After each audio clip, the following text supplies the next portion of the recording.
aí, galerinha, tudo bem? Bem-vindos ao canal Quimicolor. Aqui você aprende química de um jeito super fácil e prático.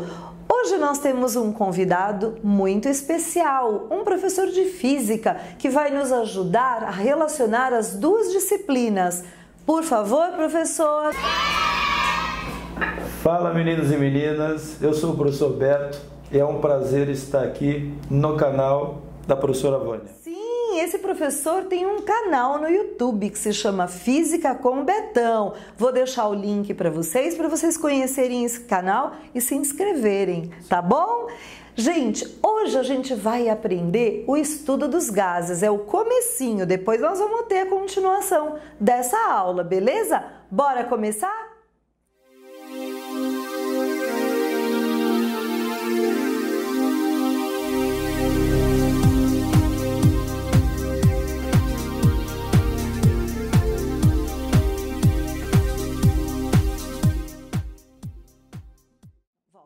Primeira coisa que a gente tem que falar sobre as moléculas nos três estados, sólido, líquido e gasoso, para a gente começar a comentar de todo esse tipo de molécula, o que acontece com elas. Bom, no estado sólido, as moléculas ficam muito agrupadas, bem juntinhas, quase que sem movimento, com um leve tremor, não é isso? Muito bem. No estado líquido, as moléculas já têm aquele movimento, tanto que a gente consegue andar dentro de uma piscina cheia de água. Agora, se ela estiver vazia, a facilidade de caminhar é muito maior, igual a gente aqui nessa sala de movimento. Por quê? Porque as moléculas estão em muito movimento, com estado de agitação bem grande. E é este tipo de molécula que nós vamos estudar hoje. Bom, o interessante é que o estudo dos gases é relacionado a gás ideal, que é um gás hipotético. Aqueles gases que se aproximam do ideal são os gases nobres, estudados na química. Isso, aqueles gases que fazem parte do grupo 18 da tabela periódica: hélio, neônio, argônio, criptônio, xenônio e radônio. Mas o gás ideal, esse gás hipotético, tem algumas características que é interessante conhecer. Por exemplo, ele tem uma densidade muito baixa, a pressão desse gás ideal é muito baixa também, porém, a temperatura dele é extremamente alta para ter aquela movimentação e haver aqueles choques entre as partículas. E outra coisa interessante, essas partículas, elas não estão próximas uma das outras, elas estão afastadas, por isso tem uma livre movimentação. Então essas são as principais características de um gás ideal, que se aproximam de um gás nobre estudado na química. Isso! Só lembrando, vamos comentar com eles que um gás hipotético é um gás que a gente cria, assim, é uma hipótese. Na prática ele não existe. Isso, exatamente. Aí, nós vamos falar das variáveis, né, de um gás: temperatura, pressão e volume. Na temperatura, a unidade mais utilizada na química é Kelvin. E na física? Kelvin também. Quando se trata de estudo dos gases, é sempre Kelvin. Beleza, vamos colocar a nossa unidade aqui. Já na pressão, em química, a gente utiliza a atmosfera, ATM. E na física? Na física a gente trabalha com Newton por metro quadrado, que é Pascal. Na química também a gente tem algumas, aquela unidade milímetros de mercúrio, que depois a gente tem que fazer a conversão. Nós podemos ter bar também, que é uma unidade de pressão que a física usa bastante. Sim, e volume? Na química a gente usa sempre volume em litros, às vezes mililitros, mas a maior parte é litros. E vocês? Pode ser metros cúbicos, centímetros cúbicos. Não podemos esquecer que decímetro cúbico é o litro, hein? Isso, muito bem. Vamos falar um pouquinho da pressão. Quando as moléculas estão no estado de gás, elas, como tem um livre movimento, elas se chocam muito entre si e nas paredes do recipiente. Então, lembram que eu comentei que um gás ideal, a temperatura é alta, as partículas estão em movimento constante, muito movimento, então elas vão se chocar bastante. Esses choques é que nós determinamos a pressão do gás. Ah, viu que legal isso? Já aprendemos o que é a pressão.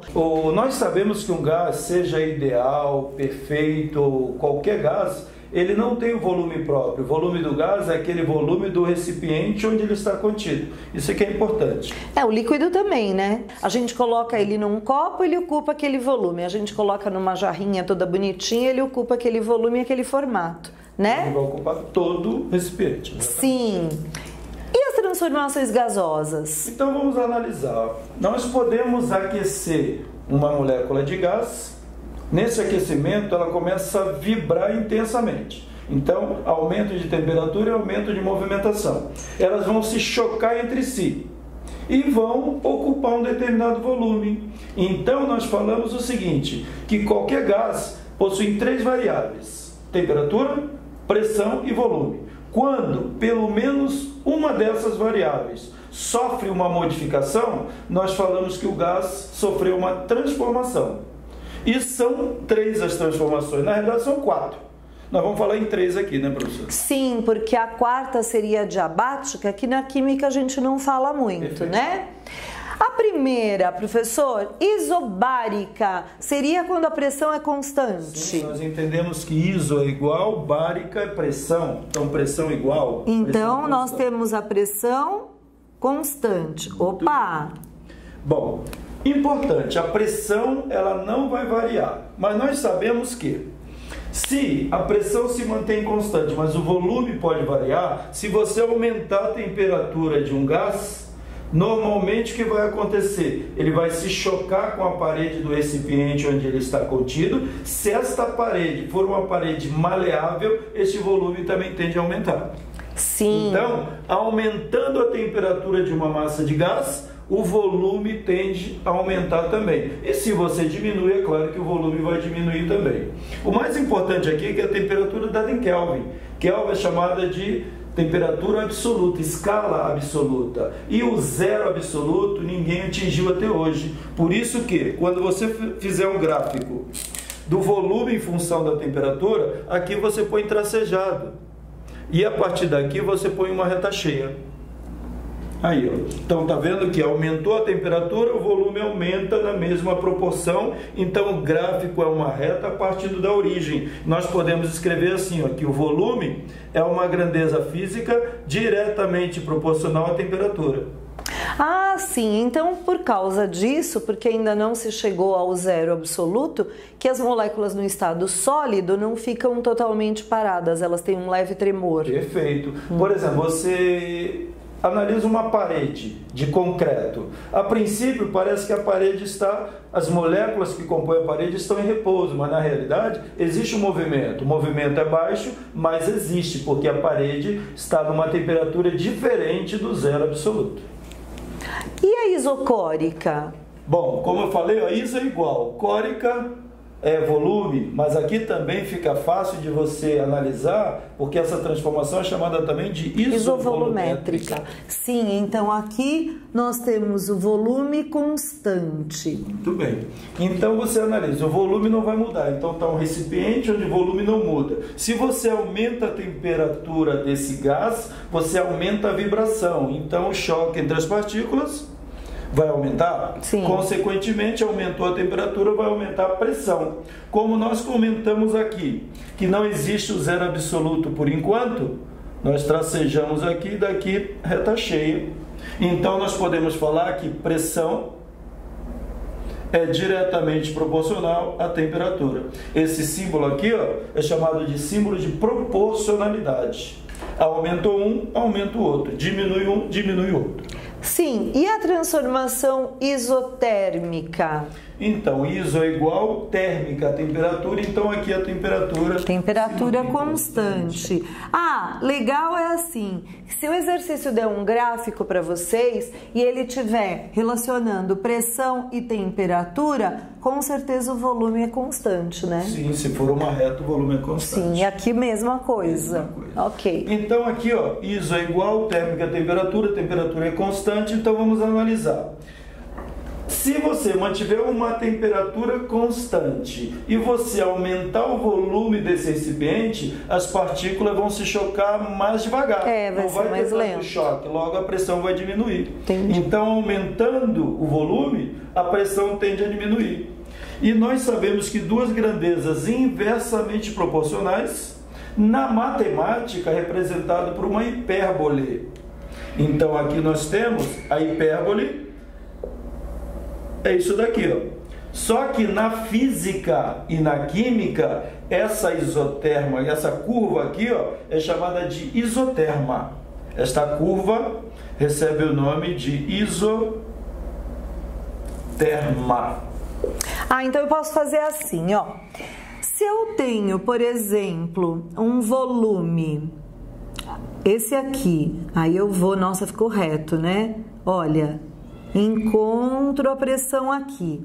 Se eu aumento o volume, eu pego deste ponto, o que acontece com a pressão? Ó, diminuiu. Então eu posso fazer assim: se eu aumento o volume, a pressão diminui. Posso colocar assim? Perfeito, perfeito.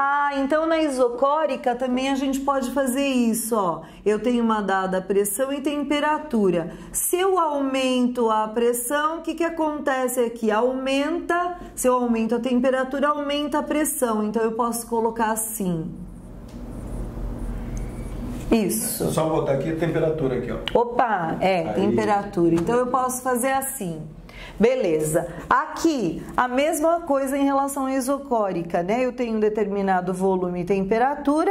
Se eu aumento aqui, aumenta aqui também. Então, se eu aumento, o volume, temperatura aqui. Pulei a temperatura, é isso, né? Deixa eu arrumar que ficou feio, né, gente? Vamos fazer bonitinho. Então, aqui aumentou um, aumenta o outro.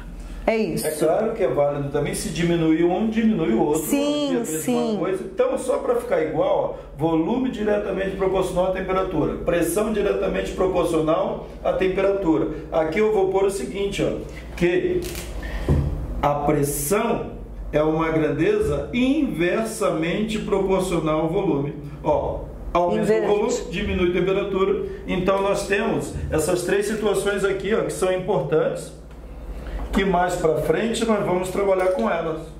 Aqui e aqui. E essa última. Ficou pequenininho, mas dá para ver, né? Lá no cantinho. Tranquilo? Vou tirar aqui para a visualização ficar melhor. Isso, muito bem. Então, é isso. Muito obrigada por você ter vindo aqui com a gente, nos auxiliar nessa relação das duas disciplinas. Espero que vocês tenham gostado. Esse estudo vai continuar numa outra videoaula. E muito obrigada. Um beijo, tchau, até o próximo vídeo. Bom, foi um prazer estar aqui no canal da professora Vânia. E se precisar, sempre conta comigo aí. Valeu então. Tchau, gente.